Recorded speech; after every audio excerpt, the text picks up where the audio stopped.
সাভারে সিএমপি কোরের বার্ষিক অধিনায়ক সম্মেলন ২০২৪ অনুষ্ঠিত হয়েছে। সকালে সেনানিবাসে অনুষ্ঠিত সম্মেলনে প্রধান অতিথি হিসেবে উপস্থিত ছিলেন সেনাবাহিনীর প্রধান জেনারেল ওয়াকারুজ্জামান। এ সময় বিএনসিসির সেনা, নৌ ও বিমান শাখার একদল চৌকস ক্যাডেটরা তাকে গার্ড অফ অনার প্রদান করে।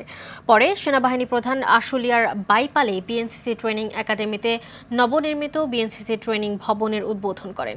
এ সময় তিনি স্বাগত বক্তব্যে ৫ আগস্ট পরবর্তী সময়ে দেশে শৃঙ্খলা ফেরাতে বাংলাদেশ ন্যাশনাল ক্যাডেট কোরের সদস্যদের কার্যক্রমের প্রশংসা করে দেশ ও জাতির ক্রান্তিকালে বিএনসিসির সদস্যদের অবদান তুলে ধরেন।